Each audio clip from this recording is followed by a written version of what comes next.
We're about to begin the service for Mr. Charles L. Schneider. We want to welcome everyone here at the chapel as well as many that are viewing the service remotely.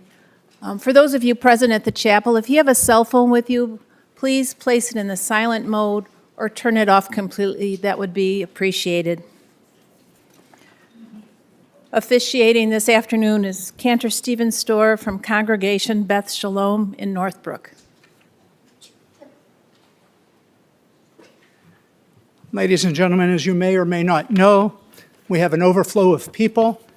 We have some people looking for seats, so if you happen to have an empty one next to yours, if you just raise your hands up.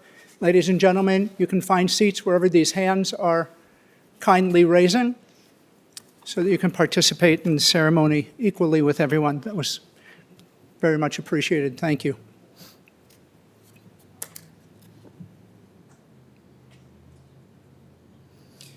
One of the first parts of the ceremony of paying our respects is that the family, the immediate family, who are wearing these small black ribbons, participate in a ceremony called Kriya.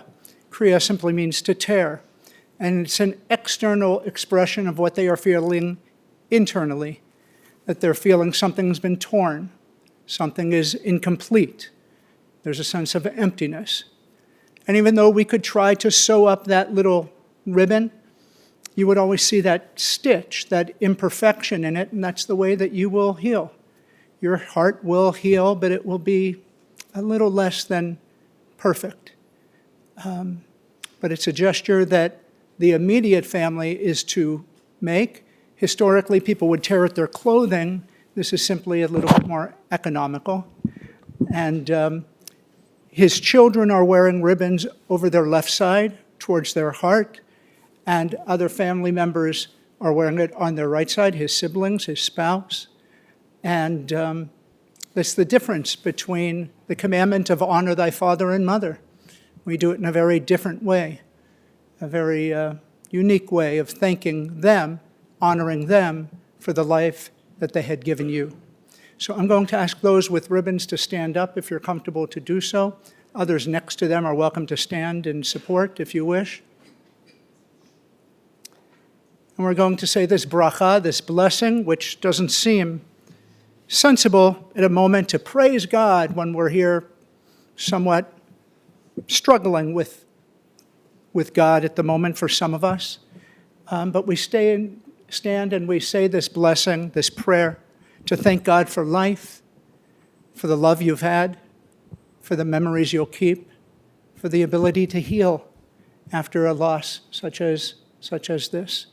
So repeat after me if you would. Baruch atah Adonai Eloheinu melech ha'olam dayan ha'emet.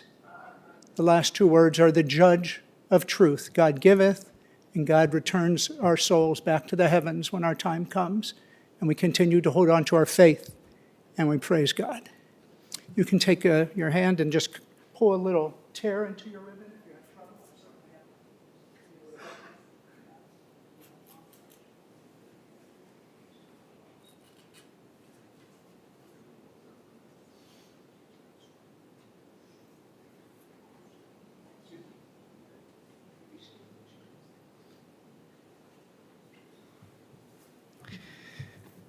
I'm going to ask everybody in this room to say something today, and that simply is to read this psalm in the booklet, to add your names, to add your presence, to add your voices to the ceremony to honor Charles. After you read it in the English, I will chant it in the traditional Hebrew. The Lord is my shepherd, I shall not want. He maketh me to lie down in green pastures. He leadeth me. My soul. For his name's sake, yea, though I walk through the valley of the shadow of death, I will fear no evil, for thou art with me. Thou preparest a table before me in the presence of mine enemies. Thou hast anointed my head with oil, my cup runneth over. Surely goodness and mercy shall follow me all the days of my life, and I shall dwell in the house of the Lord. Mizmor leDavid, Adonai roi lo aksar, benot deshe yarbitzeni, al me menuchot yinhaleni, nafshi shover, yanecheni v'maglei tzedek leman shemo, gam ki elech מגץ על המוות לא ירא כי אתה עמדי שבטך משענתך המה ינחמוני תערוך לפני שולחן נגד צוררי דשנת ושמן ראשי כוסי רוויה אך טוב וחסד ירדפוני כל ימי חיי ושבתי בבית אדוני לאורך ימים. It is tradition for us to work through this period of sadness by turning to the sacred words of our tradition, oftentimes the book of Psalms, the one which you read, Psalm 23. Psalm 34 says, Lechu vanim shimu li yirat Adonai lamadechem, Ki ha'ish hachafetz chaim ohev yamim lirot tov.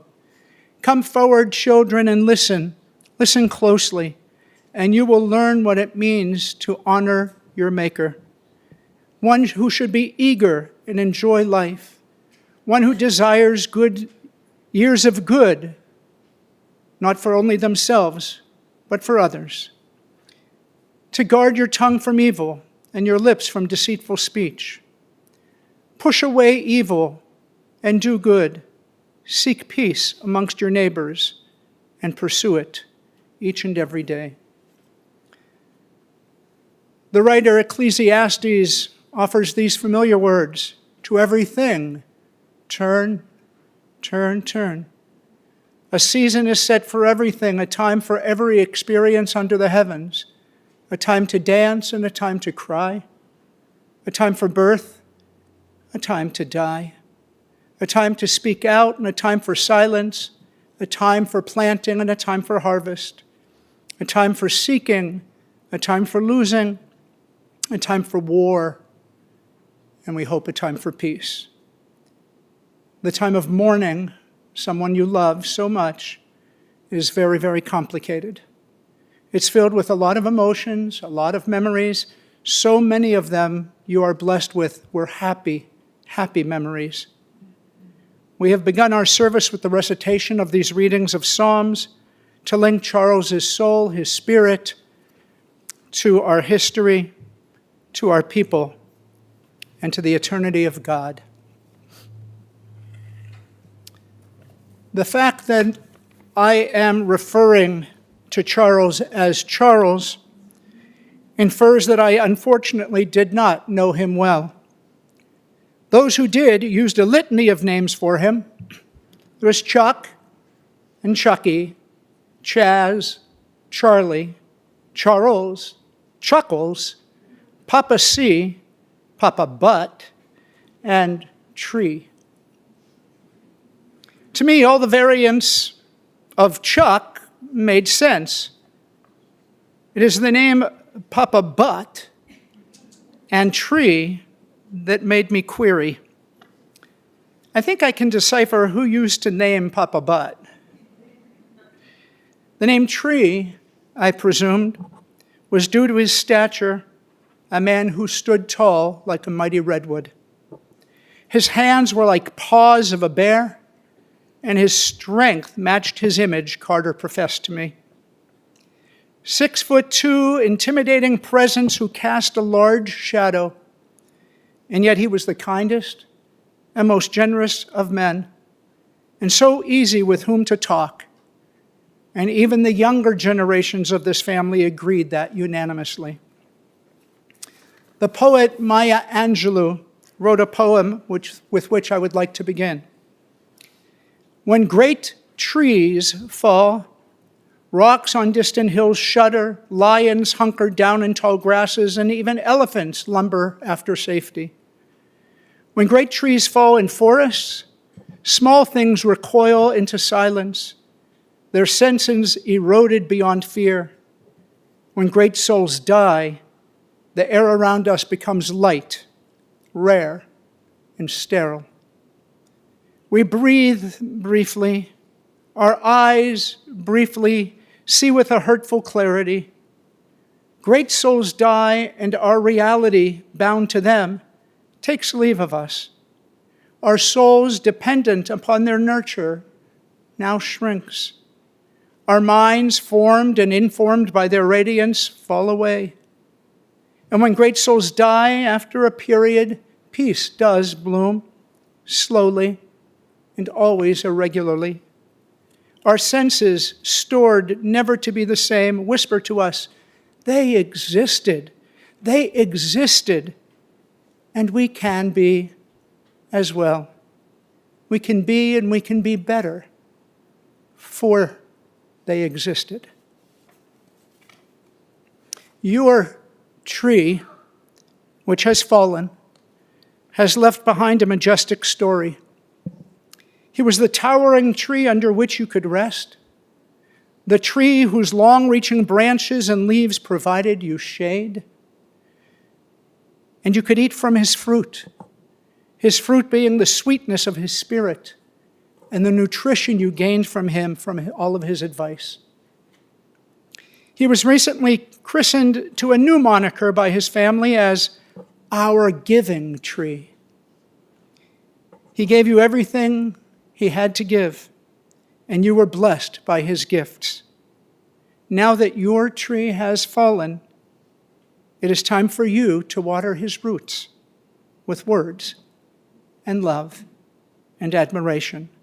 Thus, I'd like to invite his children, Faith and Adam, Lee and Anna, to begin, if I may, watering his roots.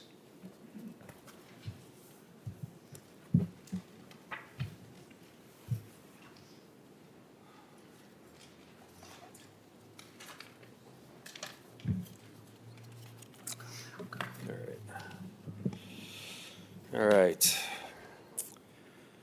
My dad was a big man with a bigger presence and the biggest heart. Intimidating at times, but a gummy bear underneath.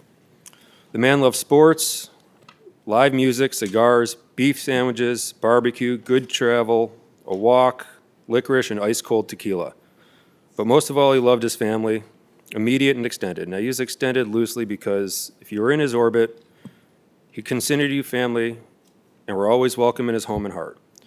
He's the type of dad that would drive 100 miles to bring you your favorite sandwich when you had a bad day. And there was no way he'd ever leave you after visiting without slipping you a $100 bill. And he's always ready to take you to Costco on a Costco run to stock you up, something I remember my grandfather taking me and him to do, and the same thing he does with me and my boys. Dad wore many hats, and whenever you came to him, he'd ask which one you needed him to be wearing for the conversation. The core three were Dad, the fun-loving, protective father that is there for you to teach you and guide you through all life experiences, the voice of reason in our family of psychos, for lack of better words. And then there was Chuck, the fun-loving party guy who would line up tequila shots, hand out cigars and gummies, make bad jokes that no one got, but always followed up with an interesting story came out of nowhere. Lastly, there's Charles L. Schneider, attorney at law, always under attorney-client privileges, there to keep you from doing anything dumb and make matters worse. Keep your mouth shut, don't give urine and blood, never blow, and call me. Words all my friends had the pleasure of hearing growing up. He was the best at separating and identifying which version of himself he needed to be, and never judging you, but always there to support you in the way he knew possible. Most people who know us, Faith was the golden child. Effortlessly straight A's, played multiple sports, honor society, and whatever brown-nosing extracurricular activities she could find. She never got in trouble or caught, although I will point out, giving all these annoying characteristics of any older child, she was incredibly fun and definitely not the goody two-shoes she played so perfectly. Then there was me. Let's just say I wasn't any of those things. Completely opposite, hated school, dyslexic, always getting in trouble, although not with the law, but guilty by association. Definitely liked to experiment with mind-altering substances and pushing the limits of my parents' patience on a few occasions. But Dad was always there, maintaining his calm and thought-out approach to support you no matter what we were going through, good or bad. But sometimes his silent stare was enough to scare the crap out of you and make you change your ways. One story that sticks out the most when thinking of him with many hats. When I was maybe 15 years old, my friends and I decided it was a good idea to throw a party at a buddy's house. His parents weren't even out of town, just downtown for the dinner. Well, of course, the party gets out of control, people throwing up everywhere, and the police break it up. Of course, me being the only one who was supposed to be there at the house, when they were gone, I stayed back to take the rap. As the police were wrangling us up, making us call our parents to come get us, they asked, "What does your dad do?" And my arrogant response was, "He's a defense attorney." And you can see they were all annoyed, making comments about having to deal with an obnoxious North Shore attorney. Well, the next thing you know, Chuck comes strolling in his mesh shorts, bright neon shirt, and a sport coat, high-fiving all the cops, giving them hugs, and they were all saying, "That's not a lawyer, it's Chucky." At that moment, I knew the effect he had on people. Of course, the second we got in the car, he switched to the dad hat, and I had other issues to deal with. I can go on and on about the memories and love we all had for him. My dad was a wonderful husband, father, grandfather, friend, mentor, confidant, or just someone to keep you company and sit in silence. He's going to be terribly missed by everyone who ever met him. Our world's a little less full without him. I love you, Dad.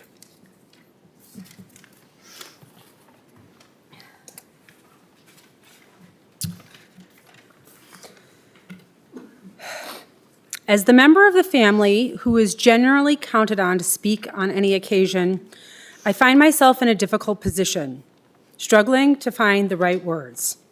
There just aren't enough of them. Because truthfully, I shouldn't be standing here, and you all shouldn't be sitting here. But here we are, honoring a man who is clearly adored by none more than me, his little girl. Lee and I were so lucky to have Chuck as our dad. He was nurturing, thoughtful, supportive, loving, and just cool. He always took a huge interest in our lives, our friends, and whatever we were doing. He loved cheering from the sidelines at our games and always encouraged me to chase the things I was passionate about. It's been such a joy to see him be a grandpa to Sawyer and Parker, Ethan and Aiden, delighting in whatever they're up to. For us, it's always asking questions about their sports and reveling in our win at trivia nights at the Draft House in Florida. You can't talk about my dad without mentioning his excellent taste in music. Music moved him, and he passed on that love to us. He'd tell us about all the shows he saw in Europe after college and listen to whatever new bands we thought were Chuck-worthy. He educated me on the virtues of the Dead, the band, Crosby, Stills, Nash, Steve Miller, Traffic, and the supergroups like Blind Faith, and his distaste for the Doors because, as he put it, Jim Morrison is a scumbag, even though I liked them. Sunday mornings were for Breakfast with the Beatles on WCKG. Thanksgiving was Alice's Restaurant. There were regular viewings of The Last Waltz and countless deep conversations in the backyard while he smoked a cigar with a Pandora list playing in the background. And no matter where we were, if my girl played, it was for the two of us. When the Grateful Dead played at the Rosemont Horizon in 1993, I got tickets with a group of friends, and he was the first to volunteer to chaperone a group of 14-year-old girls to their first show. When someone handed us a joint, we looked at him naively, and he just laughed and said, "Keep passing it down the row." A couple of years later, a bit wiser and wilder, he barred me from going to see the Dead at Soldier Field because he was going, and he didn't want me running into him and his crew and killing their buzz. As a consolation, he took me to see Jethro Tull, just the two of us. It wasn't exactly an even swap, but seeing music with my dad was fun no matter what. The last show we got to see together was Stevie Winwood and the Doobie Brothers for his birthday last summer with my mom and my brother, and there was nothing more special than being together, just the four of us. Chuck was thoughtful. When he knew what you liked, he went out of his way to have it on hand. He wanted everyone to feel comfortable and welcome when they came over. He cooked countless pounds of bacon for my children with their differing and exacting specifications so it would be perfect for each of them. Growing up, we knew that there was Stoli in the freezer in case Ronnie decided to stop by, and Crown Royal for Scott, and a giant cup of salami sticks on the counter because they were his favorite. My dad loved to grill and took great care in perfecting his technique for countless cuts of meat. Ribs were his specialty. You knew you were loved if you got to experience Papa Chuck's ribs. There was no bigger melding of food and family than our annual Thanksgiving celebrations. What started with a few tables and the kids being relegated to the basement grew into a fully tented affair at my parents' house as my generation got older and we got married and had kids. We were all family, and family meant everything to my dad. It was the highlight of everyone's year. The bar in his office was a prime hangout. Doing shots of tequila with my dad was practically a rite of passage. He loved having everyone together. When you host Thanksgiving for 60-plus people, you end up with multiple turkeys. My Uncle Carter and Dad were always stationed in the kitchen to carve them. Carter was all technique, focused, precise, and not to be disturbed. My dad, on the other hand, was a whole lot looser, probably helped along by all his tequila shots. He'd chat with anyone passing through the kitchen as he carved in his own haphazard way, feeding what we affectionately called the vultures. That was me, Lee, my cousin Lindsay, my Aunt Dory, and a variety of other relatives who couldn't resist the crispy turkey skin and those perfect little bites freshly coming off the bird. We'd stand in the kitchen like hawks, circling, waiting to catch scraps of freshly sliced turkey. My dad would grin, call us over, and hand out choice pieces, knowing exactly what each of us liked. He looked out for people, and they looked out for him. My mom called him a world-class clotcher because he talked to everyone. He genuinely cared about people, and it showed in everything he did, even his work. He loved being a lawyer and was still taking calls from clients in the hospital, saying it kept his mind sharp and his connections strong. While I was one of the few family members who never officially needed his services, I did benefit from his close relationships with countless police officers across the North Shore, like my brother. In high school, I'd come home and he'd say, "I got a call. You were speeding down Waukegan Road again. Slow down or they're going to have to pull you over." And then there was the time I was at a high school party and that got busted, and when the cops were taking names and calling parents, the officer looked at me and said, "You're Chucky's daughter. Please tell him what happened. He'll be madder at us if he doesn't hear about this from you." I started driving long before GPS. With my terrible sense of direction, I got lost constantly. I'd pick up a mounted car phone and call my dad for what we called Chuck Quest, my human map quest. No matter where I was, he'd start with, "Roll up the windows, lock them down, how did you end up there?" Then he'd calmly navigate me giving me precise directions with oddly specific landmarks. Drive 3 lights, you'll see a place with a sign for a big payday loan, and then make a left at the White Hen at the southeast corner. He knew Chicago like the back of his hand. Madison was another place dear to his heart. He loved his time at the University of Wisconsin and was thrilled when I followed in his footsteps 30 years later. If I came home for the weekend and didn't have a ride back, he'd drive me back himself just so we could have uninterrupted quality time and a steak sandwich from State Street Brats on his way home. Throughout my life, people always have said to me, "You must be Cindy's daughter. You look just like her." It's a compliment that I gladly take. But whenever my dad was within earshot, he'd lean over and quietly say, "It's not who you look like, it's who you act like." And despite looking like my mom, I'm Schneider through and through, proud to share my dad's quirks, intellectual curiosity, humor, and deep love for family. Daddy, I will do my best to be for my family what you are for all of us. The grounding force the quiet wisdom, and a place we all turn to when we need to feel steady. It's impossible to imagine this world without you. There's an emptiness now where your big presence and even bigger heart used to be. Just last week, you reminded us through your words to Ronnie to be at peace with saying goodbye. And I hope you're having fun with Ronnie and Spreck.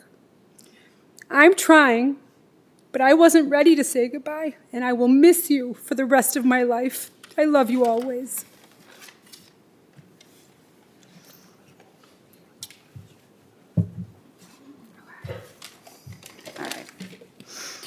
In the spirit of Thanksgiving approaching and knowing how much that holiday meant to Chuck and the family and the Ostlanders and all the Schneiders and all the amazing memories, I thought it would be fun to celebrate one last time with all of us in one room and tell you all the things that Chuck made me thankful for.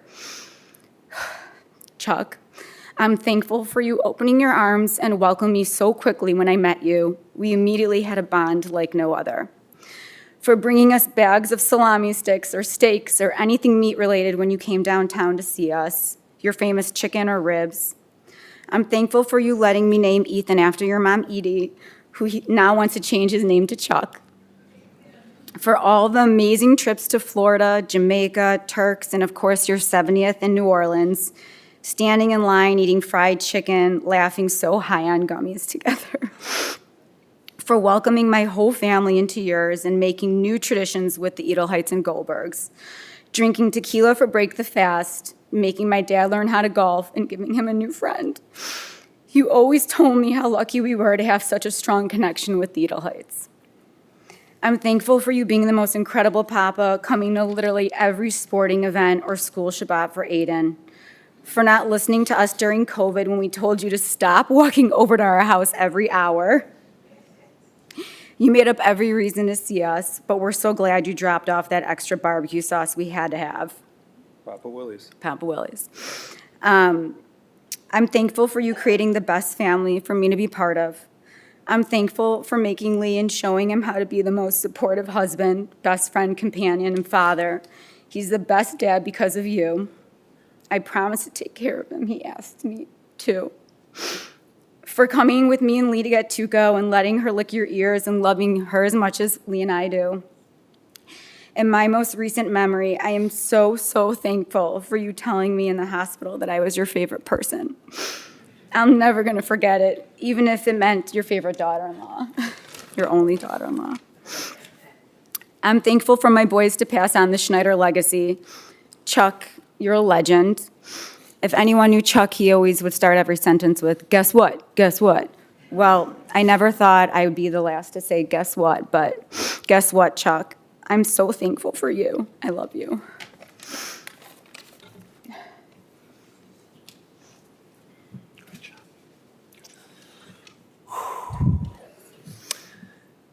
Ashes of laughter, the ghost is clear, why do the best things always disappear?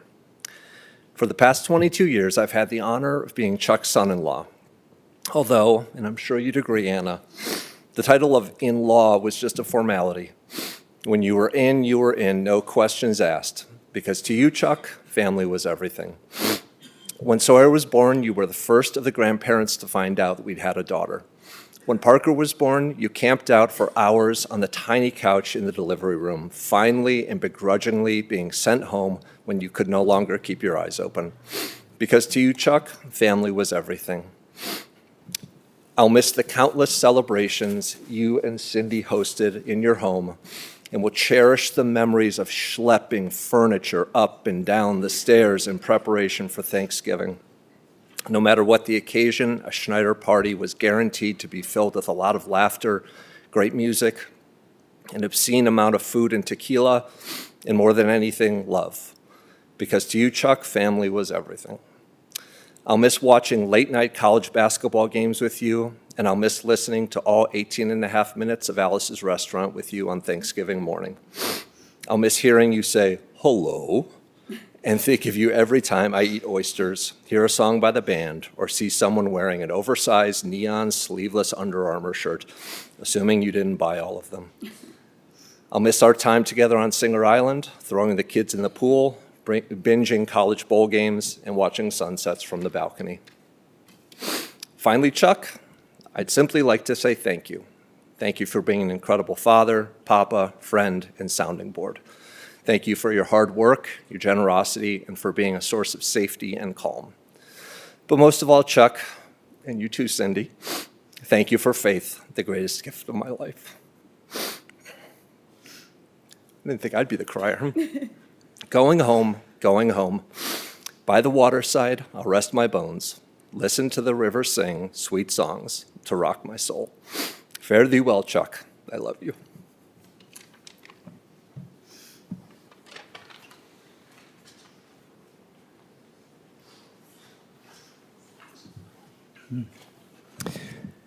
Let us explore the origination of who planted this tree. Chuck was planted by his parents, Edith and Henry. He would grow with his siblings, Sheldon, or Shelley, and Marlene, or Mickey. And then as he matured, he would be blessed to embrace Linda and the late Robert, who would join this family circle. Shelley shared that when Chuck turned 4, he and Chuck and Mickey shared a 3-bedroom home in Peterson Park around 1952, of course, with their parents. Shelley and Chuck would share a room while Mickey had her own private room. The children were raised in a conservative Jewish home where they kept kosher, went to religious school to learn Hebrew and Jewish history, amongst other topics. As often most kids did, they wanted a dog, but Henry decided on a different pet, a yellow canary for the kids. How they had fun watching it fly around the house. One day when their parents were out, the curious little Chucky opened a window, and bye-bye canary. When Edith and Henry returned, only to find an empty bird cage, they obviously asked what happened. The mischievous Chucky spouted, "Mickey did it," knowing that you would escape the punishment that either he or Shelley would have warranted. And he was right. A new canary was brought home. 2 months later, bye-bye canary, once again. Henry's wisdom led him to the next pet, a goldfish. That too didn't last all that long.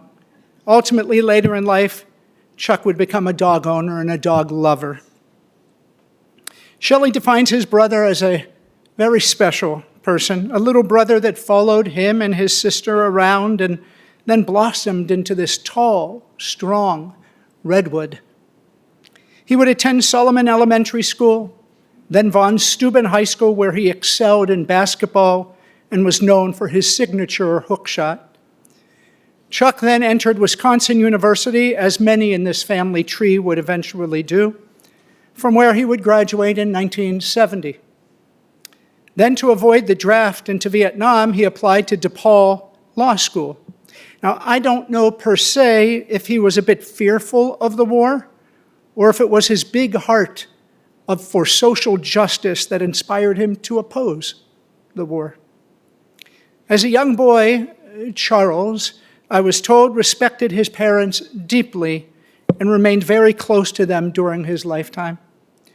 Thanks to the values which with they were embedded, each of their children, each of the siblings grew up never even disrespecting one another, never being jealous of one another, and always feeling pride and joy when their siblings succeeded. Henry explained to them that life isn't always fair, but in their home, it would be a place of fairness. He preached, "What I do for one, I will do for the other, but maybe not at the same time or in the same manner." You told me that you were patient and appreciative of those lessons. Chuck retained a great relationship with his siblings and his longtime friends since his school years.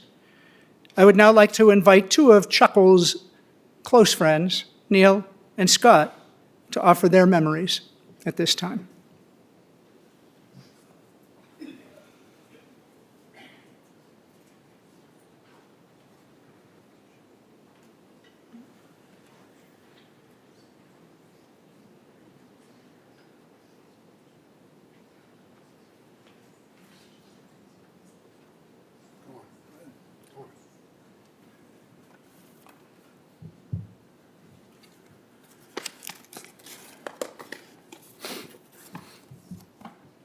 Charles Schneider, AKA Chuck, Chucky Tree, and Big Daddy, was a giant of a man in size and presence.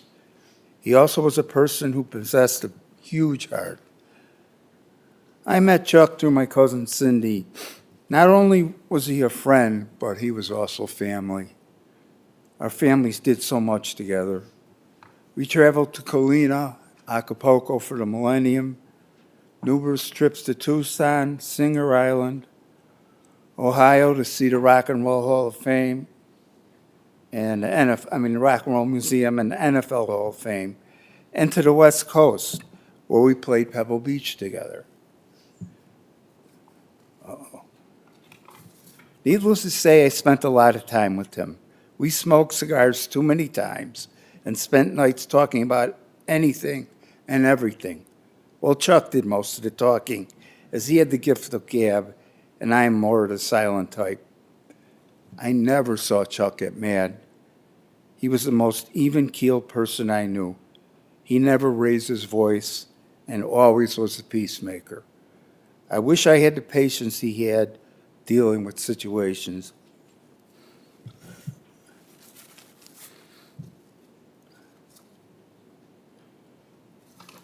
He was an accomplished attorney who dealt with many situations throughout the Chicago area and surrounding states. Chuck took care of my family numerous times, getting my sons and myself out of some very sticky situations. When my sons got their driver's licenses, I immediately had them put Chuck on speed dial on their phones. Of course, that number was used in the future. You could always find Chuck with a wad of cash in his pocket. He never used a credit card, always paid the check in cash. And, God damn it. He once said to me, if you ever see me at an ATM, I'm not doing my job. He embraced technology later in life because he had to. The pandemic made court appearances into mandatory Zoom calls. Chuck was a very old school individual. He is now with Spreck and Ronnie, his childhood friends from Peterson Park. I'm sure they're all laughing at us down here. They were the greatest of buddies, and I treasure my time with all of them. Life comes at you very hard, and you never know when the lightning strikes. So take a step back and enjoy what you have and love each other. Life is way too short. My condolences to my cousins Cindy, Faith, Lee, Shelley, and Mickey, and the extended family. Chuck was a rock, and he will be sorely missed. Love you, Charles.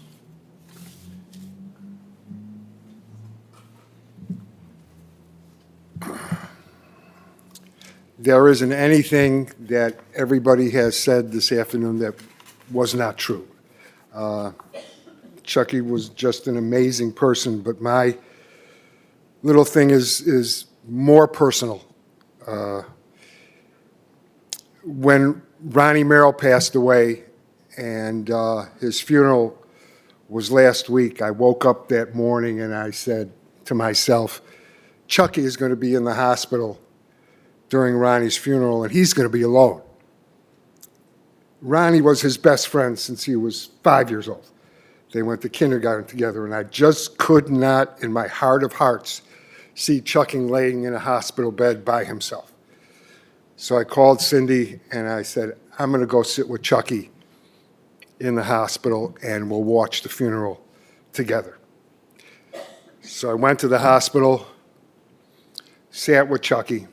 We held hands, we laughed a little, we cried a little. He was very weak, did not talk a whole lot. But when the funeral was over and it was time to go, he reached out his big arms to me, grabbed me into him, and whispered in my ear, I love you. You are a great friend. I said, I love you back. Those are my last words with Chucky. Somebody I honored the past 60 years that I've known him.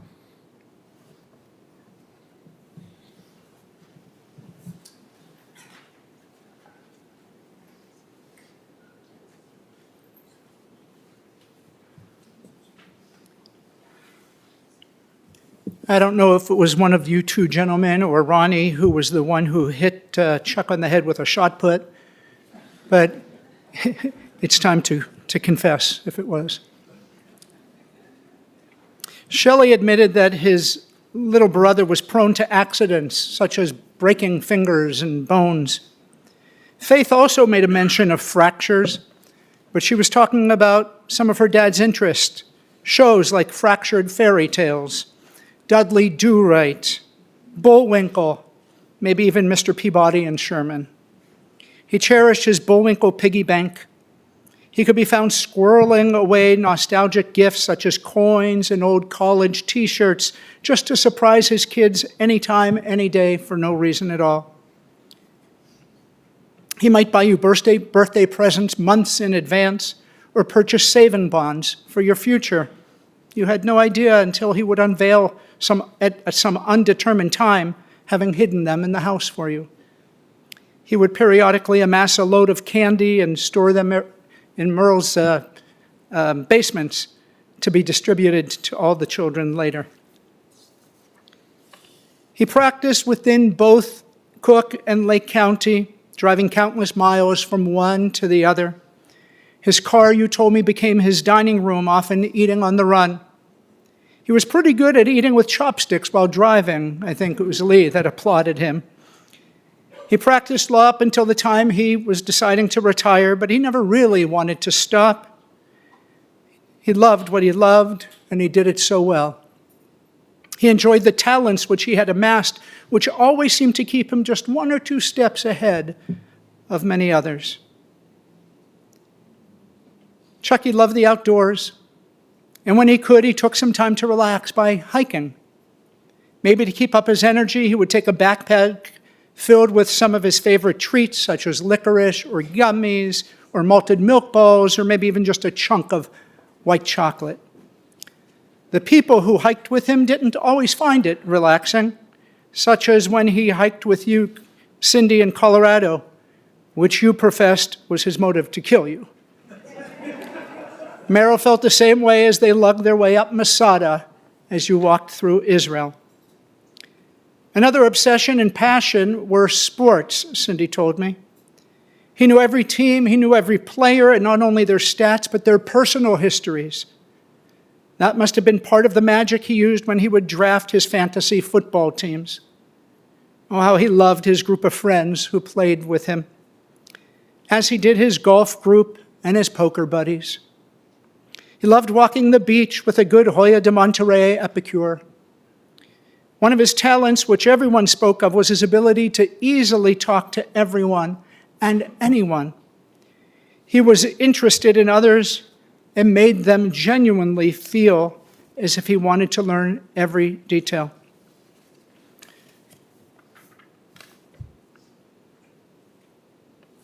Sorry.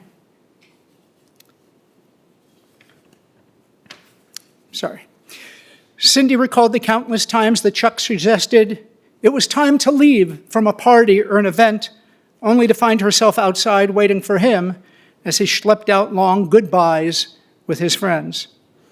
Another member of the family testified that Uncle Chuck was the sincerest listener they knew. He would have timeless phone calls with his friends, and he had made long time phone calls with his grandchildren, Sawyer, Parker, Ethan, and Aiden. A few of them would like to come up and speak about their Papa C's, if they'd like to at this time.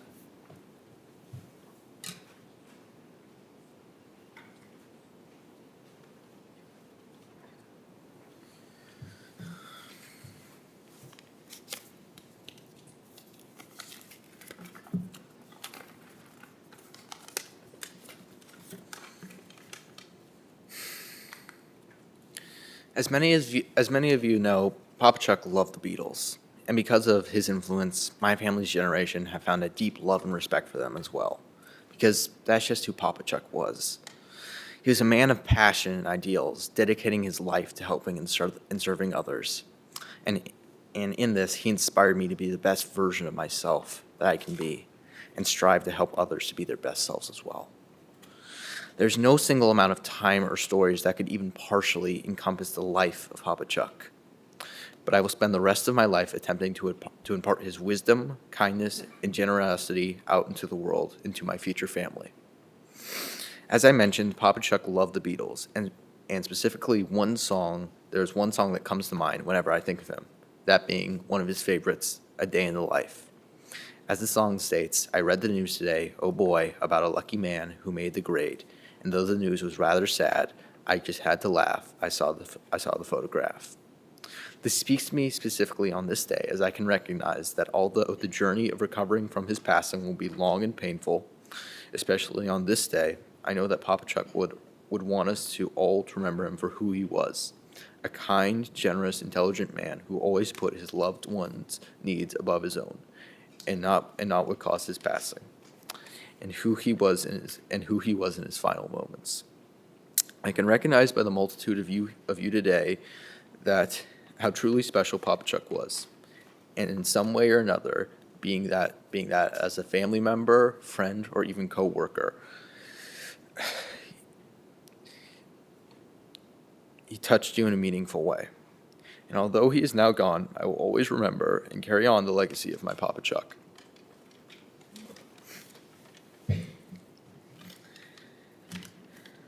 There aren't words to even begin to express how amazing Papa Chuck was. He was unlike anyone I've ever known, and I'm proud to have gotten to make him a grandpa, one of his most favorite jobs. I'm so lucky to have gotten to spend 18 years making memories with him, so when trying to pick one to speak on, I couldn't even begin to narrow it down. But the overarching theme of all these memories is just how thoughtful and personable he was. Through every stage of my life and any interest I had, he made it his goal to connect with me on it. Going out and finding the exclusive Harry Styles magazine I wanted, buying my favorite candy every time he saw me after I had mentioned it just once, and in his final days, watching the football games of the different colleges that I'm applying to. I wish I could go back to the days of magic towel rides, the bath man, him throwing me in the pool over and over again, and talking about baseball and softball. I'm forever grateful to have gotten to make all these memories with him and call him my papa. Thank you.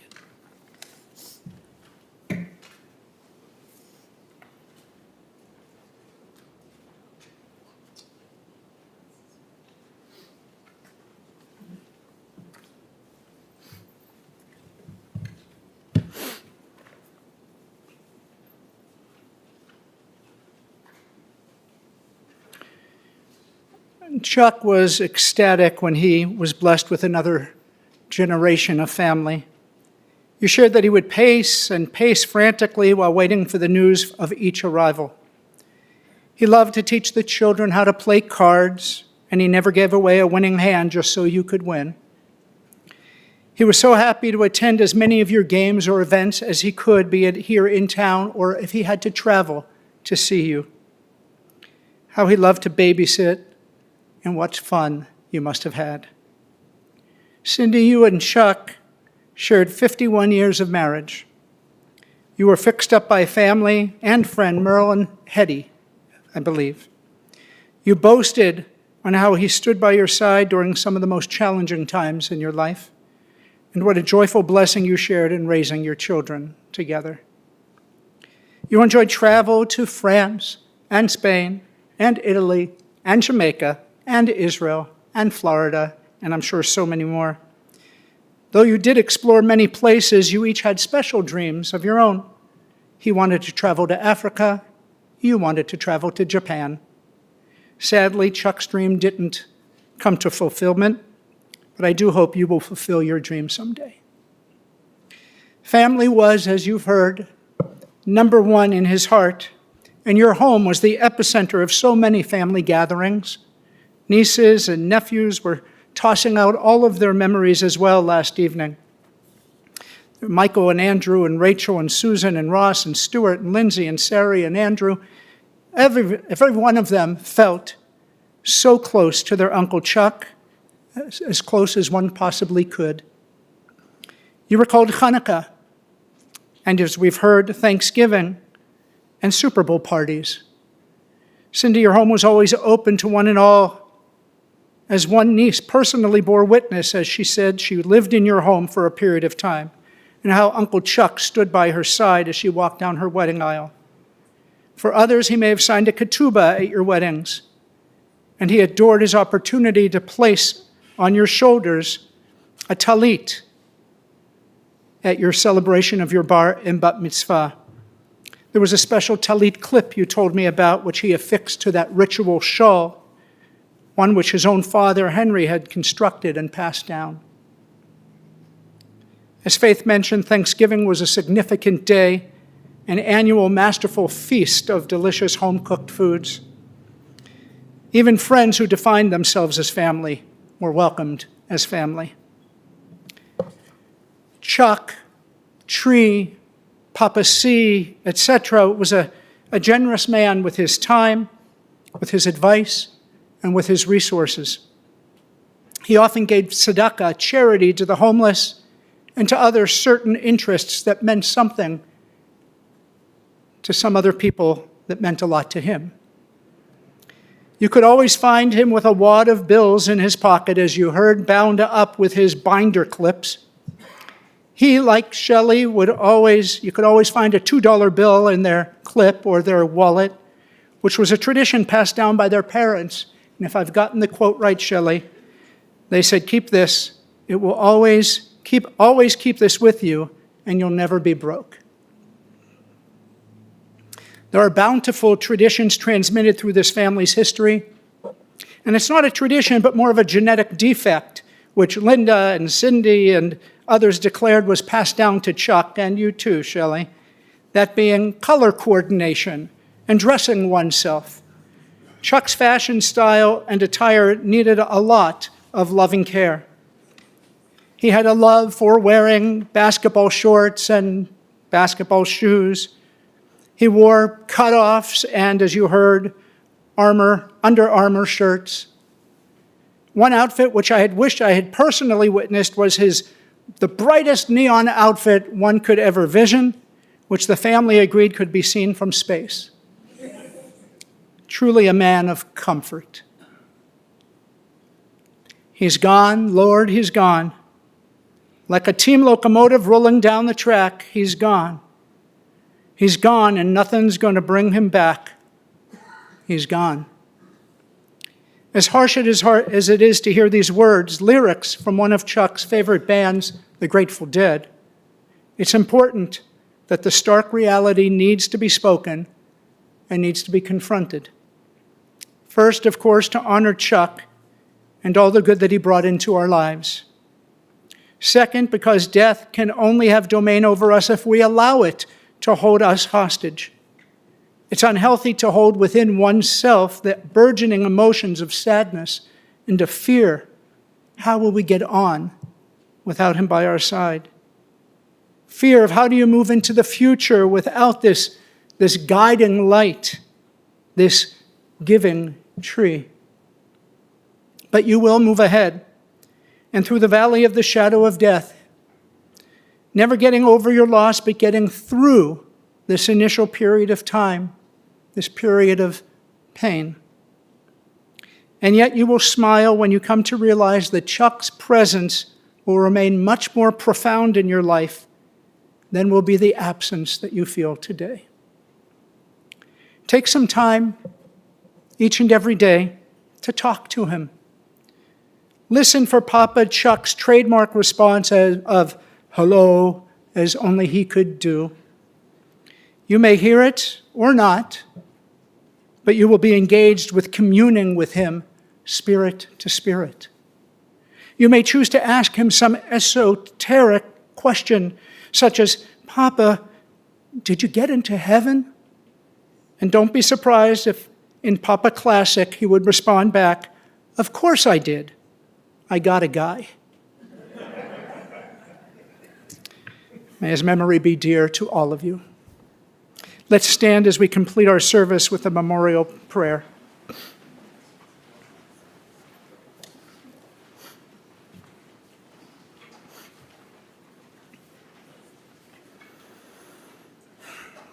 מלא רחמים, שוכן במרומים, המצא מנוחה נכונה תחת כנפי השכינה, במעלות קדושים וטהורים, כזוהר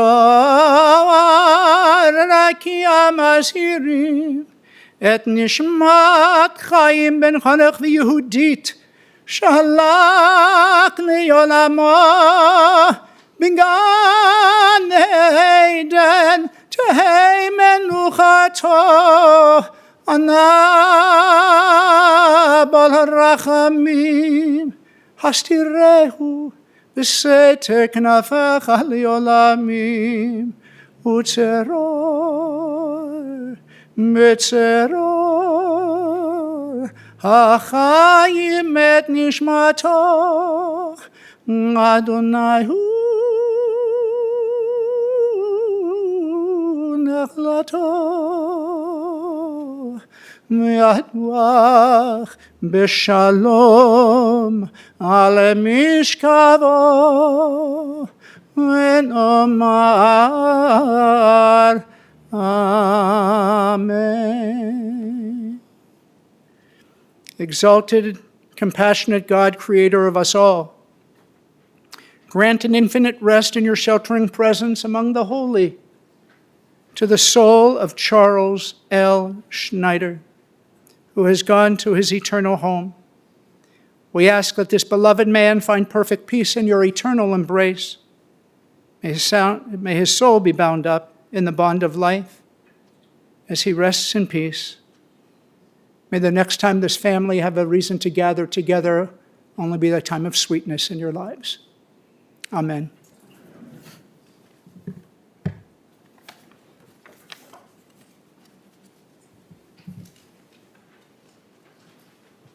Please be seated for a few brief announcements. The interment will take place at Rose Hill Cemetery in Chicago. For those of you joining our procession, we will be forming in the parking lot when you will be given an orange funeral sticker to be placed on the inside portion of your front windshield, and many of the cars in the procession will also be receiving a magnetic flag for on top of your vehicle. And please keep in mind two important safety features while in procession. One is to use your bright lights and emergency flasher lights at all times. And secondly, please stay as close as safety will allow to the car in front of you to avoid large gaps in the procession. The Shiva will be observed at the Schneider residence, 44 West St. Andrews Lane in Deerfield, today from 4 p.m. to 8 p.m. And they have requested memorial contributions to the Melanoma Research Foundation. All this information is listed on the service folder you received on your way in. And for those of you viewing the service remotely, all this information is on the Chicago Jewish Funerals website.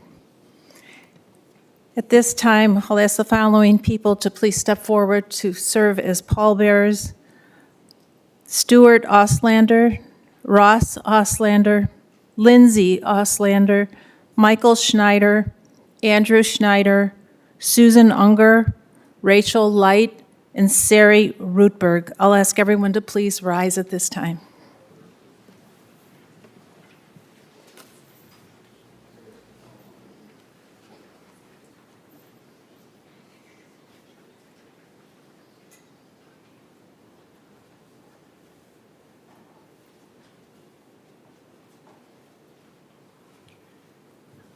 עושה שלום במרומיו, הוא יעשה שלום עלינו, ועכו ישראל, ואמרו אמן. יעשה שלום, יעשה שלום, שלום עלינו ועל כל ישראל. יעשה שלום, יעשה שלום, שלום עלינו ועל כל ישראל.